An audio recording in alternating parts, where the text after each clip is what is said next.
बच्चों, आज हम लोग इस वीडियो में नरेशन का लास्ट जो है हमारा पार्ट वो ख़त्म होगा। वो है नरेशन पार्ट 8 और इसमें हम लोग डिस्कस करेंगे, आप सीखोगे एक्सक्लेमेटरी सेंटेंस को कैसे चेंज करते हैं from direct to indirect. Video अच्छा लगे शेयर करना मत भूलना और इसको ज़्यादा से ज़्यादा शेयर करोगे, बहुत बच्चे इससे फ़ायदा उठाएंगे।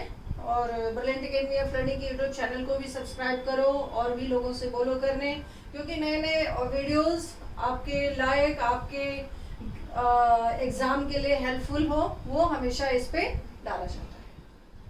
तो चलो बच्चों, शुरू करते हैं हम लोग एक्सक्लेमेटरी सेंटेंस।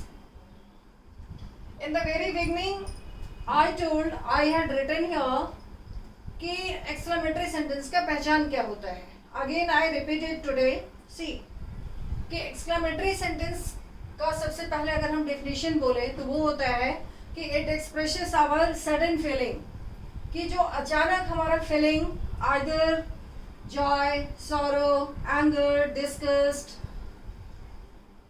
सरप्राइज, ये सब जो हम बोलते हैं, जो सेंटेंस हमारे मुंह से निकलेगा वो एक्सक्लेमेटरी सेंटेंस कहलाता है। I have written here, see joy का फीलिंग का सेंटेंस हो, sorrow, surprise, anger, content, applause, regret. और इसका पहचान है, जिसे कहते हैं आह, अलास, ये सब सेंटेंस में आपको मिलेगा। हुर्रा, ब्रेवो, वेल डन, और ये साइन है एक्सक्लेमेशन का। The first thing, reporting verb में से सेड को हम लोग कैसे चेंज करेंगे, तो एक्सक्लेम्ड विथ जॉय। अगर जॉय का सेंस है एक्सक्लेमेटरी सेंटेंस में, जो रिपोर्टेड स्पीच में आपको डायरेक्ट स्पीच नरेशन में मिला है, तो हम एक्सक्लेम्ड विथ जॉय लिखेंगे। सरप्राइज का है, जैसे कहेंगे व्हाट अ बिग बिल्डिंग, तो ये सरप्राइज का है, या जॉय भी लगा सकते हैं यहाँ, तो एक्सक्लेम्ड विथ सरप्राइज लिखेंगे। इसी तरह से एग्जाम्पल्स के थ्रू आपको और क्लियर हो जाएगा। तो रिपोर्टिंग वर्ब को किसमें चेंज कर देना है, एक्सक्लेम्ड विथ लगा के, जॉय है, सोरो है, कंटेम्प्ट है, अप्लाउज है, एंगर है, whatever. Third thing you have to say is कि इन्वर्टेड कॉमा को रिमूव करके दैट का यूज करते हैं और एक्सक्लेमेटरी सेंटेंस चेंज हो जाता है देन असर्टिव सेंटेंस में। क्लियर बच्चों? Next thing you have to keep in your mind is कि general rule we have to follow. General rule जो आपने सीखा है वो यहाँ भी फॉलो करना आपको। See, I have written some examples for you. The first example is, direct में लिखा हुआ है Preeti said alas I am ruined. इसको इनडायरेक्ट में हम कैसे चेंज करेंगे, तो ये दुख बता रही है कि सी इज रून्ड।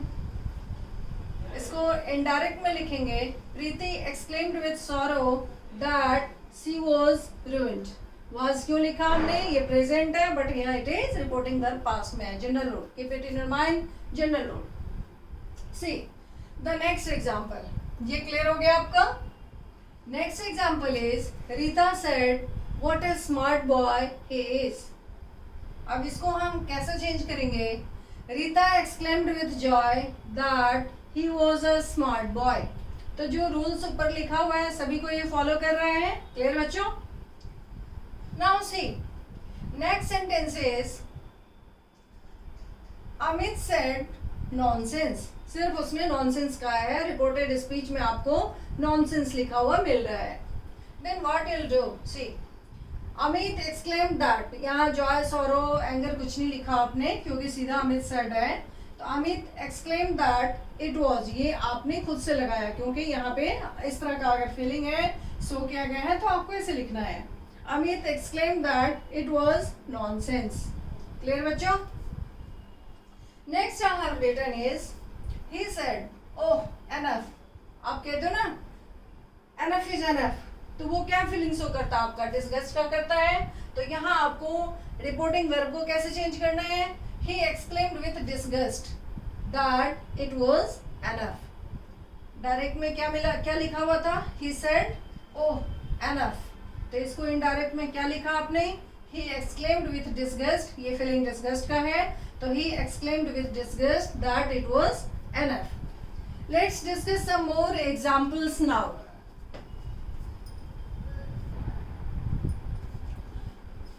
बच्चों अभी हम लोग डिस्कस करेंगे एक्सक्लेमेटरी सेंटेंसेस का और एग्जाम्पल्स. रूल्स तो हमने बताया है आपको पहले. सी कि अगर रिपोर्टेड स्पीच में आपको सेंटेंस मिले जो उड दैट, ओ दैट हो, उसमें ओह दैट हो या इफ आई कुड ओनली हो, तो इस तरह के वर्ड्स को इनडायरेक्ट में खत्म कर दिया जाता है, यानी ये सब कुछ इनडायरेक्ट स्पीच में नहीं आएगा. सी the first example I have written is, he said, oh that I were a king. अब जैसा हमने पहले आपको कहा है कि जनरल रूल फॉलो होगा, बट इस तरह के केसेस में, इस तरह के सेंटेंसेस में वो जनरल रूल जो टेंस का होता है आप नहीं यूज करोगे. क्यों नहीं यूज करोगे? क्योंकि ये विश कर रहा है, ये normal I were a king wish कर रहा है, तो उसको हम हैड यहाँ पे नहीं लगाएंगे. क्लियर बच्चों? इसको इनडायरेक्ट में कैसे चेंज करेंगे? He wished that he were a king. देखा आपने, ये डिफरेंट टाइप ऑफ सेंटेंस था. Next sentence is she said. अब यहाँ जो ओह दैट है उसको हटा दिया हमने इनडायरेक्ट में. देखो next sentence is she said would that he were not so cruel. अब यहाँ इनडायरेक्ट में वुड दैट को हटा दिया जाएगा और ये विश कर रहा है, तो she wished that he were not so cruel. Clear बच्चों? तो यहाँ टेंस के जनरल रूल को हम लोग नहीं फॉलो करेंगे. इस तरह का सेंस हो एक्सक्लेमेटरी सेंटेंस में तो. Clear? Next I have written is, see it is different from that. This rule is not applicable here. I have written for your more knowledge. See, he said congratulations. अब इस तरह के sentence को हम कैसे change करेंगे? तो only you have to write is, reporting verb के बदले ही, कुछ भी ऐसा कुछ नहीं, ही कॉन्ग्रेचुलेटेड मी. क्लियर बच्चों? Next I have written is she said oh dear, यहाँ पे इन्वर्टेड कॉमा के अंदर, oh dear I have split milk in the kitchen. अब यहाँ पे कोई विश तो नहीं किया जा रहा है, सिंपली उसने बताया है, तो इसको हम कैसे इनडायरेक्ट में चेंज करेंगे?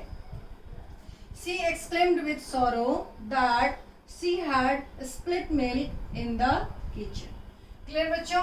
तो एक्सक्लेमेटरी सेंटेंस का भी आपको सारा rules according two examples clear हो गया होगा. और मैं नरेशन बेस्ड कुछ कॉमन एरर्स का भी वीडियो डालूंगी, ईच एंड एवरी रूल पे बेस्ड, ताकि आपका और ज़्यादा प्रैक्टिस हो जाए. Thank you.